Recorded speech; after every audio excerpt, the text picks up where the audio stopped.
Have you ever wondered what lay hidden behind the imposing walls of medieval castles? Not just golden halls and sumptuous banquets, but dark chambers, silent conspiracies, and decisions that would change the fate of entire kingdoms. Every stone in these fortresses witnessed secret pacts, ancient rituals, and power plays that would make even modern thrones blush. In this video, we shall reveal what really took place inside castles during the Middle Ages. Beyond battles and balls, there existed a complex web of intrigue, mystical beliefs, and brutal survival. Prepare to pass through iron gates, descend hidden staircases, and discover the behind-the-scenes of medieval life as you have never seen it before. What was truth? What was legend? And what no one dared to recount.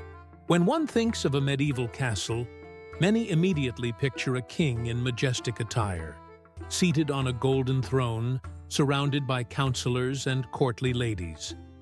However, the reality of life within these fortresses was far more complex and, in many respects, dark, uncomfortable, and marked by a constant tension between security, power, and survival. Now, let us cross the gates into this world of stone, where the echoes of whispering voices still seem to reverberate off the thick, cold walls. The castle, more than just a noble residence, was above all an instrument of war and dominance. Its thick walls were not erected merely to impress, but to withstand brutal sieges that could last for months. Many of these structures emerged from the 9th century onwards, especially after the fragmentation of the Carolingian Empire as a response to the constant fear of Norman, Magyar, and Saracen invasions. They were bastions of defense, strategic points for territorial control, and also a visible symbol of feudal power. Within its walls, life teemed on different levels, quite literally. The architecture of the castles reflected a rigid hierarchy. At the top, the main hall, or Great Hall, was the social and political heart of the castle. It was here that assemblies, banquets, and audiences took place. However, few know that these halls, despite their grand appearance, were poorly lit, cold, and replete with odors that had accumulated over days. It was not uncommon for animals to wander among the guests. Dogs, pigs, and even chickens might be present, depending on the region and the formality of the occasion.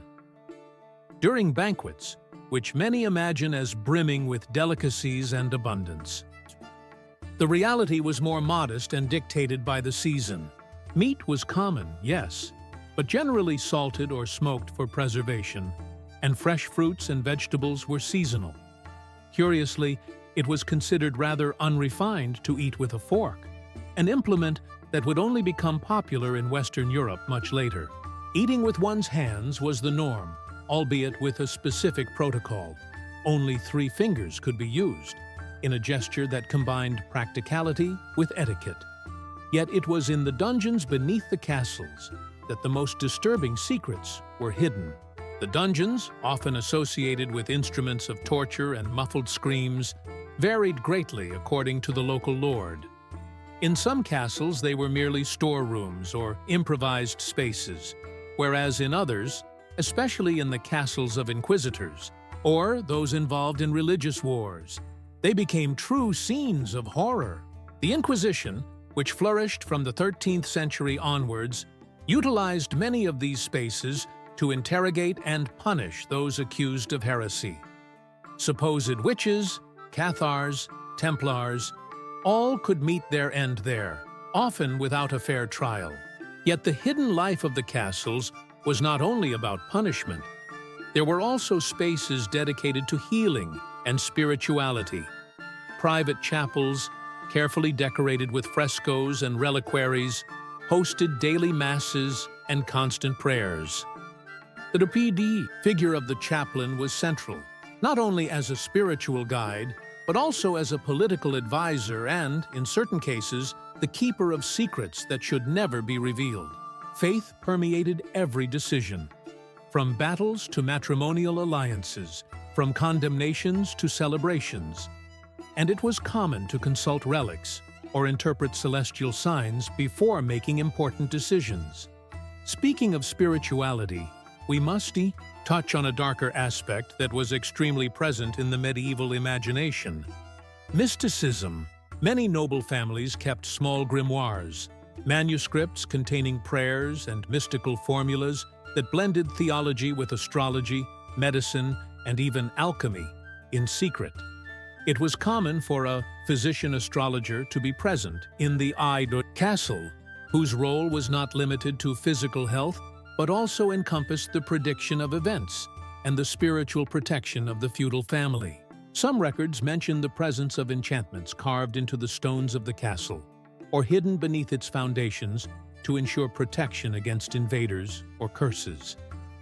Amidst all this was the daily life of those who truly kept the castle functioning: the servants, cooks, armorers, weavers, squires in training, ladies-in-waiting, and many others.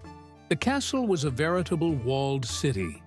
The sounds of hammers in the forge, the scent of freshly baked bread mixed with that of damp straw, the clashing of swords in the training yards, all of this formed the constant soundtrack of life within these fortresses. Young pages began their training around the age of 7, learning etiquette, combat, and absolute loyalty to their lord.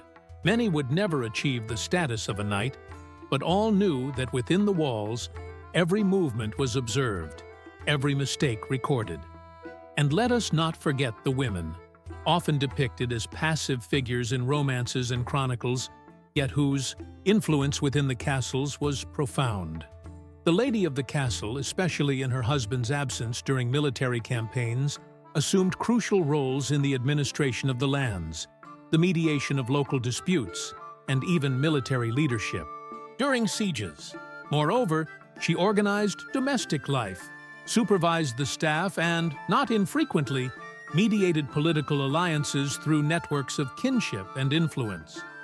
Some, like the legendary Eleanor of Aquitaine, dominated their world with a cunning that rivaled that of the greatest kings. Castles were also the stage for complex power strategies. Marriages were arranged like chess moves, aimed at expanding territories or sealing truces between historic enemies. Deals were made in secret, often in inner gardens or tapestry rooms where curious eyes and ears could not reach. It was common for secret messengers, known in certain regions as crows, to traverse nights and forests to deliver messages that could change the course of entire wars. During times of siege, the castle transformed into a living prison. The gates were locked, and tension spread like an invisible fog. Stockpiling food, reinforcing the walls, assigning tasks, everything had to be carried out with almost military precision. Some fortifications were built with secret passages and hidden exits that led to wells or nearby forests, allowing the escape of nobles or the entry of supplies during prolonged sieges. These passages, now explored by archaeologists, still bear mysterious inscriptions and marks, some believed to be of a ritualistic nature, such as protective symbols against demons or enchantments to confound the enemy. The nights within the castles had a particular atmosphere. With no electric lighting, the darkness was deep and almost complete, broken only by torches and candles that cast dancing shadows on the stone walls.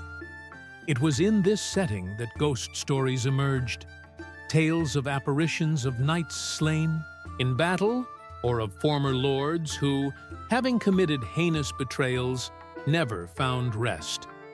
Servants avoided certain corridors after dusk, and guards murmured prayers as they patrolled. Many medieval castles are still associated with legends of hauntings, and not without reason. Another curious aspect was the entertainment within the castles. Troubadours, minstrels, and jongleurs roamed the fiefs in search of patrons who valued their arts. They were more than mere musicians. They were transmitters of stories, news from other regions, and often of satirical and veiled criticisms of the feudal system. There were also board games, logic competitions, and readings of bestiaries and chronicles. Culture flourished, albeit within the limits imposed by religion and feudal morality. The library of a castle, when it existed, was a true treasure. Hand-copied manuscripts, richly illuminated, were kept locked away in wooden shelves under the watchful care of monks or hired scholars. Knowledge was the privilege of a few, and possessing it conferred power. Many lords, though illiterate, took pride in having rare works under their roof, even if they never read them. The end of life within the castles was also marked by rituals and mysteries. When a lord died, the entire castle plunged into mourning. Bells tolled, tapestries were replaced with black drapes, and torchlit processions would cross the walls towards the local churches. In some cases, it was believed that the deceased's soul required constant prayers to escape purgatory, and monks were paid to pray for decades after his death. Even burials could be laden with symbolism, placing coins on the eyes of the dead, binding their hands so that they would not return, or even burying them with magical objects were practices recorded in various regions of Europe. The fear of death and the afterlife permeated medieval life in every gesture, every construction, every breath. And so, within these walls that today stand in ruins or have been transformed into museums, there pulsed a life intense and full of contrasts between the sacred and the profane, power and servitude, the light of faith and the shadows of fear. The castles of the Middle Ages were not merely stone constructions. They were closed worlds, miniature cosmoses where every detail carried centuries of history, mystery, and humanity. As we crossed the gates of medieval castles, we discovered much more than stone halls and tales of chivalry. We unveiled a universe of contrasts, where splendor coexisted with harshness, and power was built both by the sword and by the silence of concealed alliances. Daily life there was not only marked by feasts and combats, but by a constant dance between the visible and the hidden. Faith, superstition, politics, mysticism, all interwoven like the threads of the tapestries that adorned the cold walls. We saw how castles were more than military fortresses. They were centers of government, places of worship, cultural nuclei, and even prisons for their own inhabitants. They served as symbols of stability and fear, grandeur and isolation. What occurred within those walls shaped the destiny of entire fiefs. Decisions made in their halls could spark wars, depose kings, or seal peace between rival peoples. And although the stones that upheld them were heavy and imposing, what truly kept these castles alive was the flow of human life within. From nobles to servants, from monks to soldiers, every individual left their mark on this microcosm of power and survival. It was a world where the past, the present, and the eternal seemed to coexist, where life was lived with intensity and with a constant fear of what the gods, men, or ghosts might do next. Perhaps that is why, even centuries later, castles continue to fascinate us. For there, between the real and the legendary, lies an essential part of the medieval soul, made of stone, blood, and mystery. And now I ask you, what more would you like to discover about this forgotten world? Leave your questions, curiosities, or even legends you have heard in the comments. Who knows?